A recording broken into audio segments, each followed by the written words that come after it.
2,000 years ago, in the ancient city of Jerusalem, the world was about to witness the most powerful act of love in human history. It would be a night filled with betrayal, sorrow, injustice, and unimaginable sacrifice. The final 24 hours of Jesus Christ would change the course of humanity forever. The evening air in Jerusalem was heavy with anticipation. The city was crowded because of the Passover festival. People from every corner of the land had come to celebrate. But while the crowds prepared for celebration, something far more profound was about to unfold. In a quiet upper room, Jesus Christ sat with his disciples for what would become their final meal together. The flickering light of oil lamps illuminated their faces as they gathered around the table. The atmosphere felt different that night. There was a deep seriousness in the voice of Jesus, a tone that the disciples had rarely heard before. He looked at them with love, knowing that the hours ahead would test their faith and shake their hearts. Slowly, he took bread in his hands, blessed it, broke it, and gave it to them. "Take and eat," he said gently, "this is my body."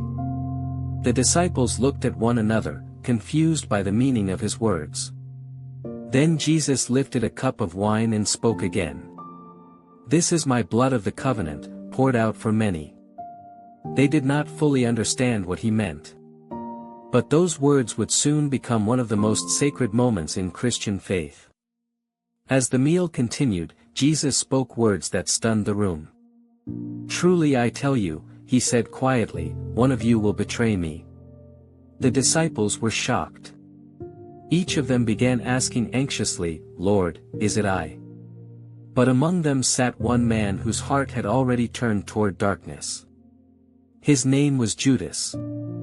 Greed and disappointment had slowly consumed him, and earlier that very day he had agreed to betray his teacher for 30 pieces of silver. Jesus knew everything that was about to happen. Yet he still washed the feet of his disciples that night, even the feet of Judas. It was a powerful act of humility and love, a reminder that true greatness is found in serving others. After the meal, Jesus and his disciples walked through the quiet streets of Jerusalem toward a place called the Garden of Gethsemane. The night was calm, but inside the heart of Jesus there was a storm of emotion. He asked most of the disciples to stay behind and pray, but he took Peter, James, and John deeper into the garden. His voice trembled as he spoke. "My soul is overwhelmed with sorrow to the point of death. Stay here and keep watch with me." Then he walked a little farther and fell to the ground in prayer. The weight of what was coming pressed heavily upon him. The suffering, the rejection, the pain of the cross, all of it was now only hours away. In deep anguish, he prayed to God. "Father, if it is possible, let this cup pass from me. Yet not my will, but yours be done." Drops of sweat fell from his face as he prayed with intense emotion. The Bible describes his agony so deeply that his sweat became like drops of blood falling to the ground. When he returned to the disciples, he found them asleep. Their exhaustion had overcome them. "Could you not keep watch with me for 1 hour?" he asked gently.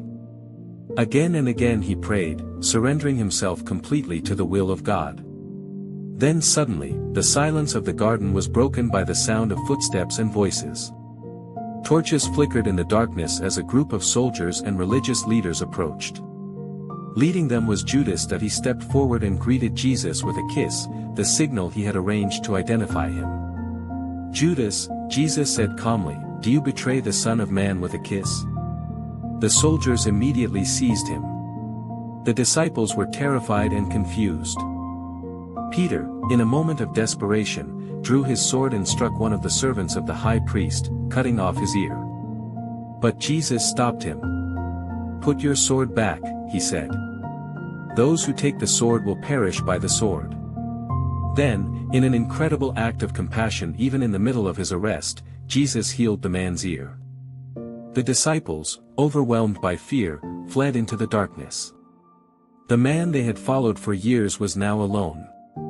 Through the cold night hours, Jesus was taken from one trial to another. Religious leaders accused him falsely.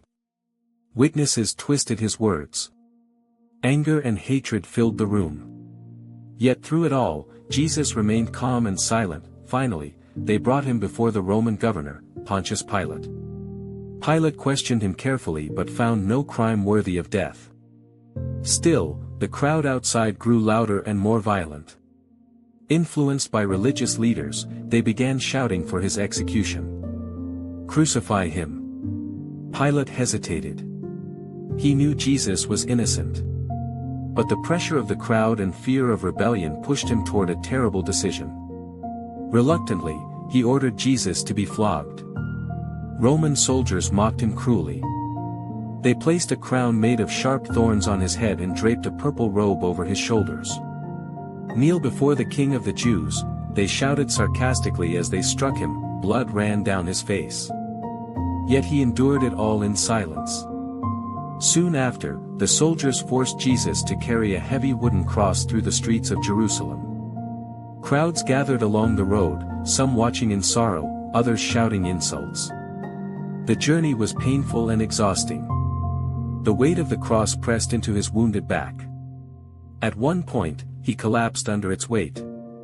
A man named Simon of Cyrene was forced by the soldiers to help carry the cross the rest of the way.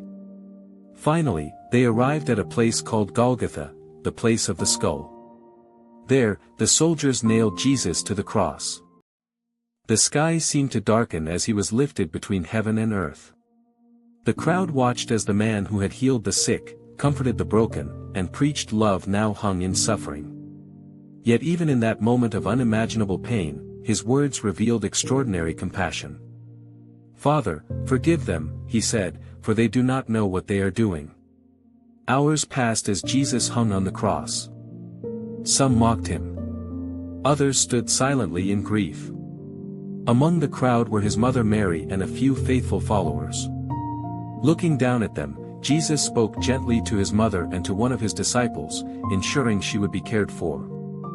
The suffering continued. Then, in one of the most powerful moments in history, Jesus cried out with a loud voice that "It is finished." Those words carried profound meaning. The mission he had come to fulfill was complete. Moments later, he breathed his last breath. At that very moment, the earth shook, and the sky grew dark. Even the Roman centurion standing nearby was overwhelmed. "Surely," he said, "this man was the Son of God." The body of Jesus was taken down from the cross and placed in a tomb. A heavy stone was rolled across the entrance. To many people, it looked like the end. But what they did not yet realize was that this sacrifice would become the greatest symbol of hope the world had ever known. The final 24 hours of Jesus Christ revealed the depth of divine love, a love willing to suffer, to forgive, and to give everything for humanity, and even today, 2,000 years later, that story continues to transform hearts across the world. Because the cross was not the end of the story. It was only the beginning of a message that would echo through eternity.